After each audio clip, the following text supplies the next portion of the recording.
You started something new this week, didn't you? Maybe it was a workout plan, a business idea, a new situationship, a really ambitious recipe you found at 1 a.m., and it was the most exciting thing in the world for about 4 days. And then, nothing.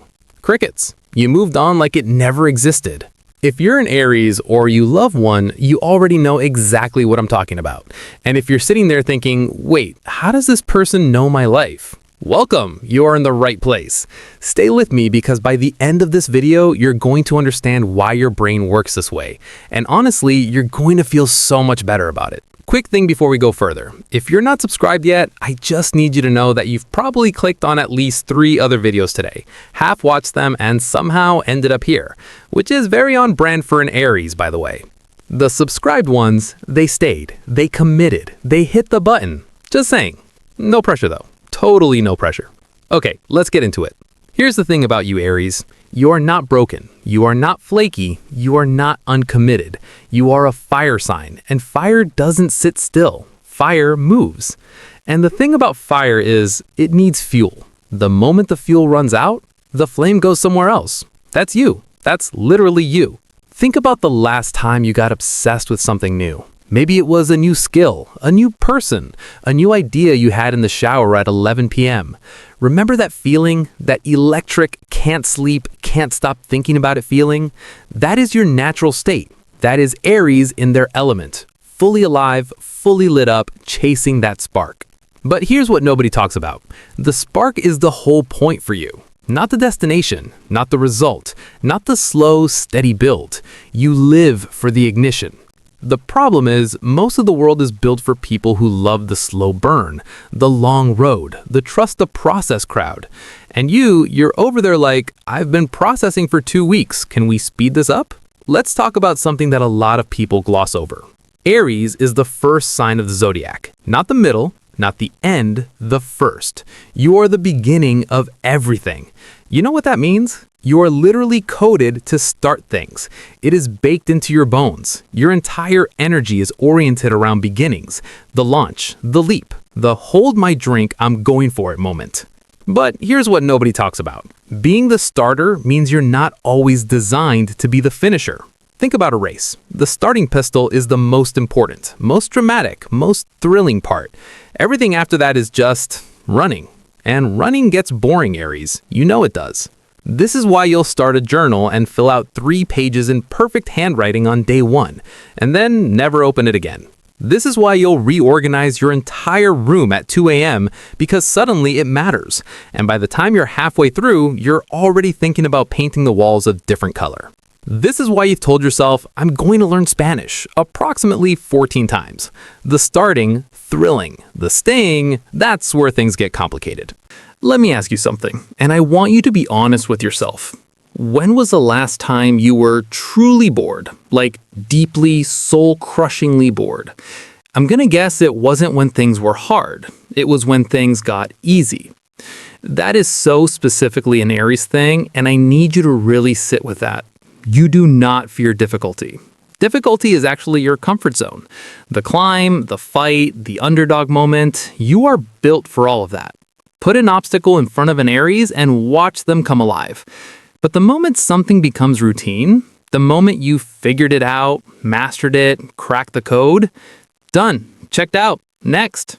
It's like your brain has a built-in, okay, we've conquered this switch, and once it flips, it's looking for the next mountain. It cannot help itself.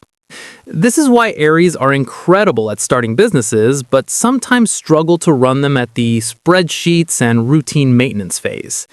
This is why you're an absolute genius in the first 3 months of a project, like genuinely unstoppable.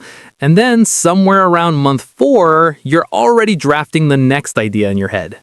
The challenge isn't the obstacle. The challenge is staying once the hard part is over. Okay. We have to talk about this, because this is where it gets real. You love hard Aries. Nobody is questioning that. When you're in, you are in. Full attention, grand gestures, texting back in under 30 seconds, the whole thing. But let me describe something to you and tell me if this sounds familiar. There's someone new in your life. They're interesting, they're a little mysterious. You don't totally have them figured out yet. and you are obsessed. Like, can't stop thinking about them, showing up as your absolute best self, planning things, full romantic energy. Obsessed. And then you start to figure them out. The mystery starts to lift. Things become predictable. The dynamic becomes comfortable. And that word, comfortable, that should be a good thing. That's what most people want. But for you, comfortable sometimes feels a little bit like stagnant, and stagnant feels a little bit like dying. This doesn't make you a bad partner. Please hear me say that clearly. It means you need a partner who keeps surprising you, someone who has depth you haven't reached yet, someone who challenges you, pushes back on you, matches your energy, and doesn't let things go flat. The worst thing for an Aries in a relationship isn't fighting. It's when things stop having any kind of friction at all. When it's just fine. Because fine isn't a feeling. Fine is a void, and you will walk right into that void looking for something. And sometimes that something is just the exit. If you've ever ended something that was perfectly good for no clear reason you could explain, this is probably why. Here's an angle that nobody talks about enough. Aries lives in the present more intensely than almost any other sign. You are not a planner by nature. You are not someone who's sitting there mapping out the next 5 years. You are here, right now, this moment. And that is genuinely a gift. It means you fully experience things. You feel things at full volume. You don't spend the party thinking about the next party. You're at the party.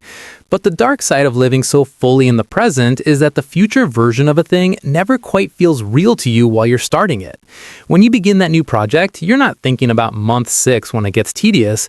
You're in month 1 where everything is exciting and possible and your idea is the best idea anyone has ever had.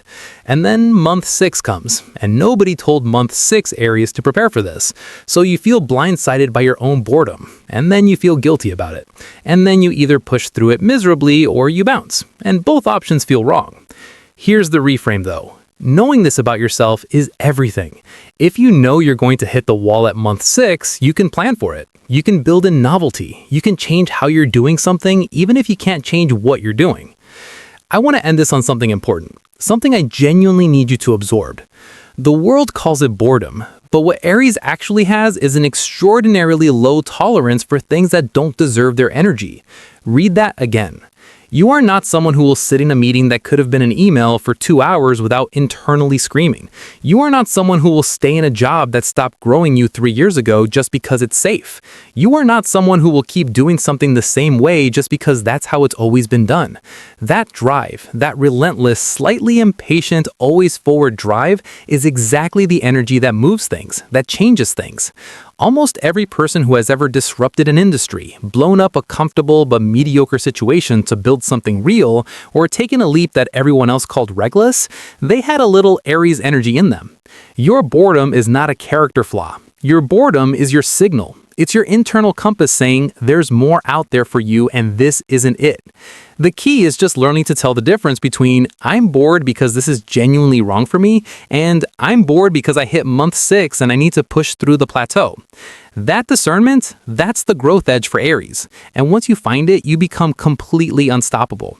So here's what we know. You're not flaky, you're not a quitter, you're not someone who can't commit.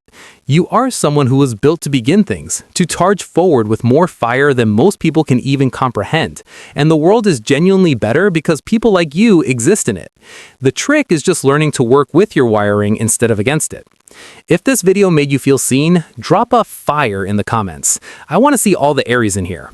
And if you stuck around this long, congrats! You just proved that when something is actually holding your attention, you can commit.